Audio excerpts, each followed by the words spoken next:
Okay, we will start from here.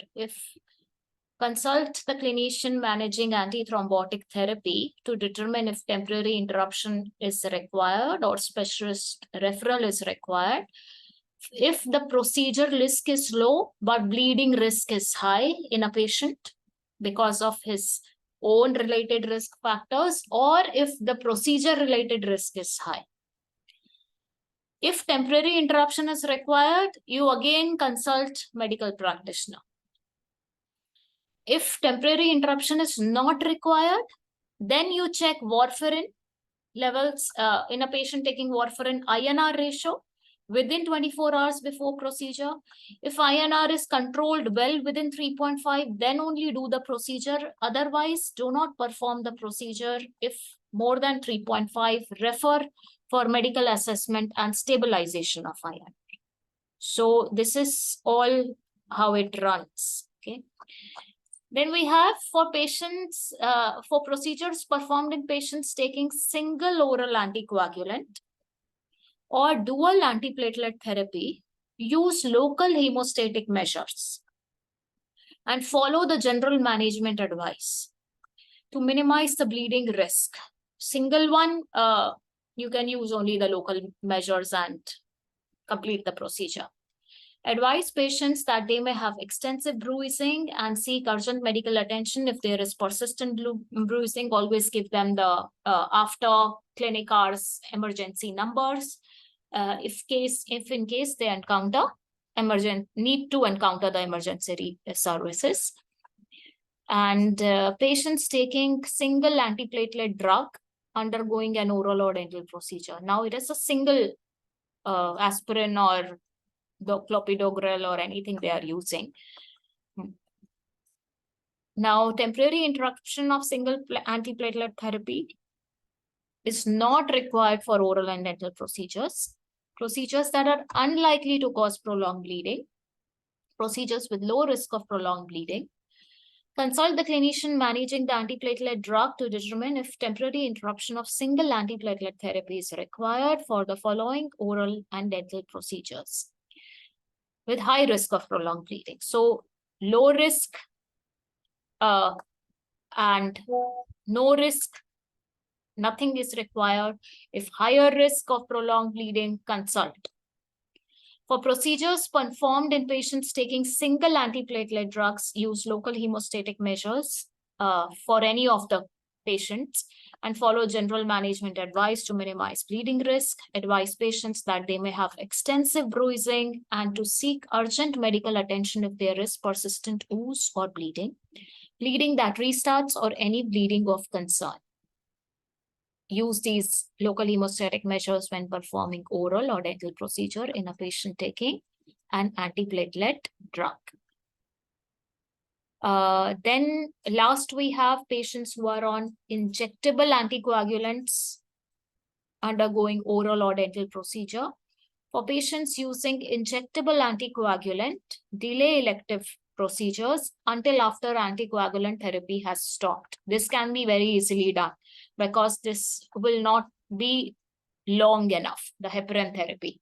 Refer patients to hospital for emergency or semi-elective procedure. So basically, you are not touching these patients for any of the procedures, emergency, semi-elective, who are on heparin. They will be done in the hospital setting. That completes our scenarios of patients who are on anticoagulant drugs or antiplatelet drugs. Okay, so just go through it. You want to continue corticosteroids today or tomorrow? Corticosteroids is quite short, ma'am. Yeah, it's short. So we will do today. Okay. Yeah. So corticosteroids, when a person takes corticosteroid, there are only two situations corticosteroids are given. One is corticosteroid is less in the body, cortisol production is less in the body. Other is, that is the insufficiency disorders. Other is immunity or the patient is fighting any autoimmune thing and we need to suppress the immunity at once. Okay, so these are the two areas where corticosteroids are given. So it's used, they are used at replacement doses for adrenal insufficiency disorders. Cortisol production is low. It is called as Addison's disease. Okay. Then there are also used at therapeutic doses in management of inflammatory and immune disorders, where such inflammatory disorders where only anti-inflammatory cannot work. So that level of serious inflammatory disorders like rheumatoid arthritis, severe dermatological conditions, asthma. At therapeutic doses, corticosteroids can cause immunosuppression. Long-term use of therapeutic doses of corticosteroids can cause adrenocortical suppression and subsequent dependence on exogenous corticosteroid therapy. What does the cortisol hormone do? It is a stress hormone, right? And it's produced more when the body is undergoing any stress. If corticosteroid is long-term one is popping in pills of corticosteroid, whenever there is a stressful situation, the sudden pumping up of the internal system doesn't happen. So one can go into a shock or the crisis stage, Addisonian crisis, which we say, because the demand is not met by the supply.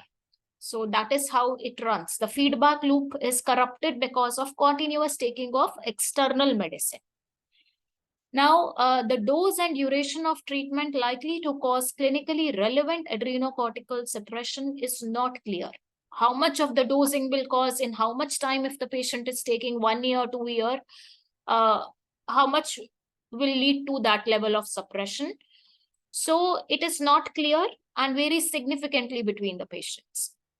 But what for our therapeutic dosing of the patients and what we understand, that oral prednisolone at a dose of 10 milligram or more daily for more than 3 weeks. So 10 milligram oral prednisolone for more than 3 weeks could be expected to cause adrenocortical suppression. A high dose of inhaled topical or intra-articular corticosteroid can also cause, if patient is on inhalers, steroid inhalers for asthma, for long, they can also have cortical suppression. Then patients with adrenocortical suppression or adrenal insufficiency are at risk of glucocorticoid deficiency during period of physiological stress. Examples is significant systemic illness or surgery. So dental conditions are physiological stress conditions. Since the usual response of increased adrenal cortisol production will not occur. So their system is insufficient to supply sudden amount of cortisol in the stressful movements. So body goes into a shock.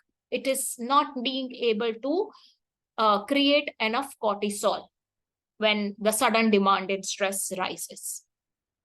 This can precipitate adrenal crisis. The name itself says it's a crisis situation has come, also known as adrenal insufficiency or Addisonian crisis.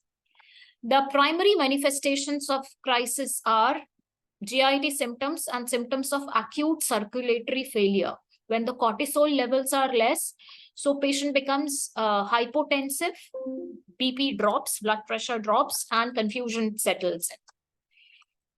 Patients undergoing dental procedure may require increased dose of corticosteroid, so you have to top up for the recommended approach for different types of oral and dental procedures. We have a table below. Then perform dental treatment in the morning so that patient, if Addisonian crisis happens, symptoms present while the patient is awake. So it is very crucial. Daytime, morning time, this should be done. After dental treatment, ensure the patient remains in care of a responsible adult for the rest of the day. So you should not let the patient walk out of your dental laboratory alone. A carer should always remain in contact with the patient for the following 2 to 3 days, because it can not happen the same day that stress or that limitation of having that, the body will use the reserves somehow over that day. but maybe it happens over next day. So for 2 to 3 days, they should always be accompanied.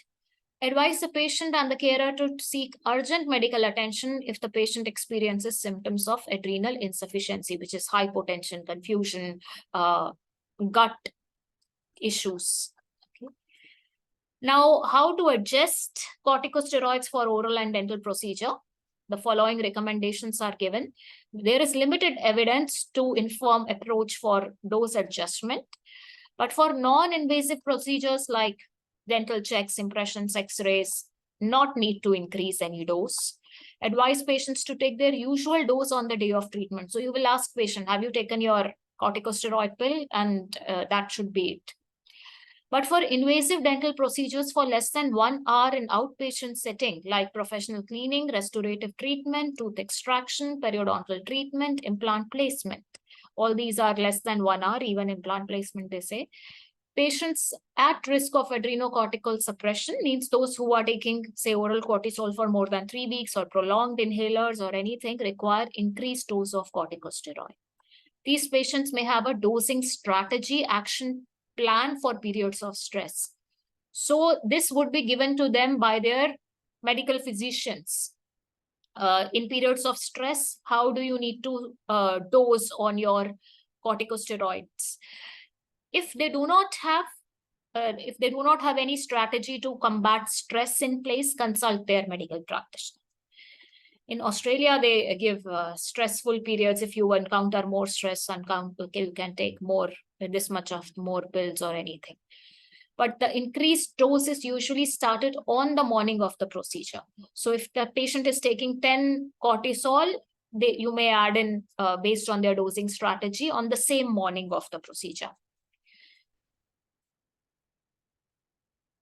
And then if procedure is longer than 1 hour for dental procedures requiring sedation, general anesthesia, or fasting in patients, risk of adrenocortical suppression, seek specialist advice.